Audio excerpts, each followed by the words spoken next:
People are freaking out right now. Like, they're tired of having their constitutional rights taken away with a mandatory stay-at-home orders. Cities are suing the California governor so their people can go back onto their beaches again. Idiots. Like, I'll stay at home for the rest of my life if they tell me to. Who knows how to make the best choices for my health and my life? Definitely not me. So I'm more than happy to put my blind trust in power-hungry politicians and definitely uncorrupt groups like the World Health Organization. I think they know what's best for me because, like, they know me better than I know me. The last thing you want is people to have the freedom to make their own choices and then experience the consequences of their choices. I think free will is a little bit of a sin. I don't think we should have it in the first place. Like, you wouldn't give a razor blade to a 3-year-old because it wouldn't be in their best interest. So you shouldn't give freedom to people either. All these Americans that want their freedoms are just ungrateful.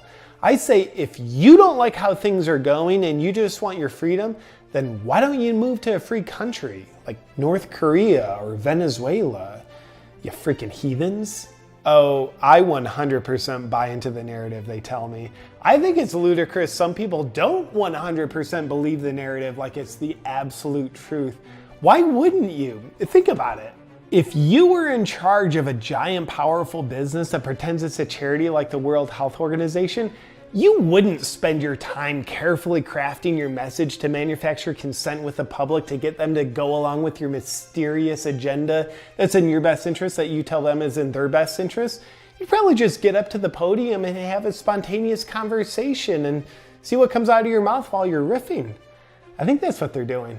That's why when Trump gets up there and talks about things like injecting Lysol, it seems so out of the ordinary because he spends months carefully crafting his message.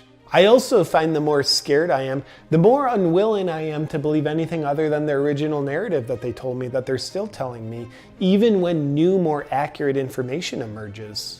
Like when USC did research in LA County a few weeks ago and showed the amount of people infected with COVID-19 is 28 to 55 times more than we originally thought. Yep, because most of these people don't have symptoms, it suggests the infection is far less dangerous than we originally thought. And in contrast to the original guesstimation of a death rate of 4.5% in COVID cases, the LA County Health Department says the new research suggests the actual death rate in COVID cases is between 0.1 and 0.2%.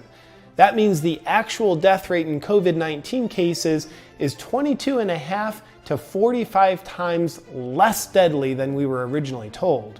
But this new scientific data is irrelevant to me because it's like I already made up my mind when I was the most frightened. And I'm gonna keep believing what makes me the most frightened because it just feels more congruent in my being that way.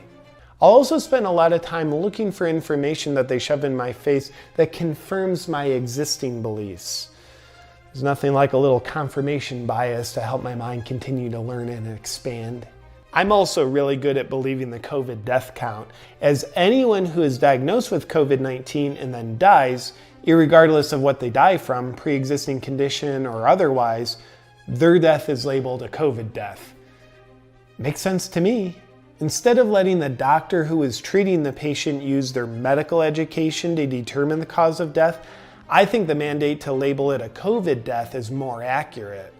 And it helps the COVID death count get higher than it is.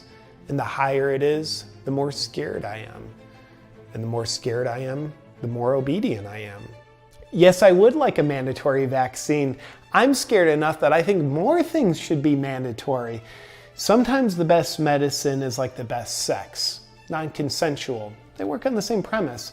But I'll tell you this, those vaccines better be brought to market without long-term human trials. And I think it will be. It's better that way because the long-term trials that prove a vaccine's safety and effectiveness are pretty arrogant. It's just like, hey, let's spend years rubbing it in your face how great this thing is. I say it's better to just be humble and forgo that bragging period.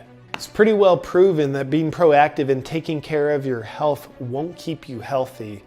Our only hope is in the pharmaceutical companies protecting us.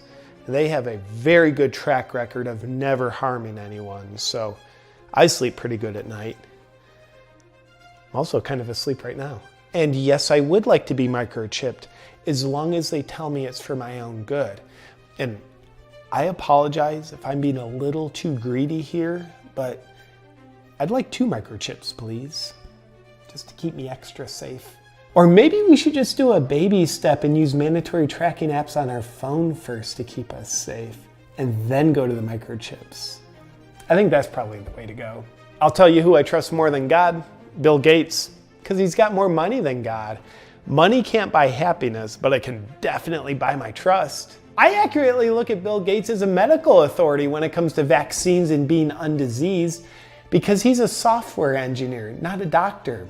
He doesn't have a medical degree or any other degree for that matter, which means he's not part of the corrupt medical system because he doesn't have any medical training, which means he knows more about medicine than medical professionals. Like when my child's sick, I don't take him to a doctor. I take him to the Apple store to have a computer engineer take a look at him. I'm not an idiot. Bill not only has my trust because he wears sweaters over collared shirts, but also because of how he found the path of altruism that he's on. Think about his journey.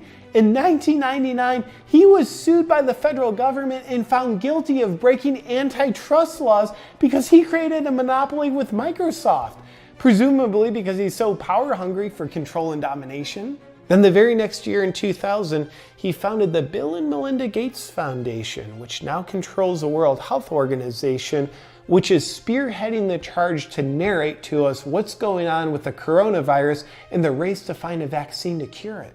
He miraculously switched from being such a power-hungry Microsoft overlord breaking laws to the extent that the US government had to sue him, to just 1 year later with the Bill and Melinda Gates Foundation being such a shining example of altruism that he selflessly cared so much that he made it his mission to rid the world of disease with vaccines.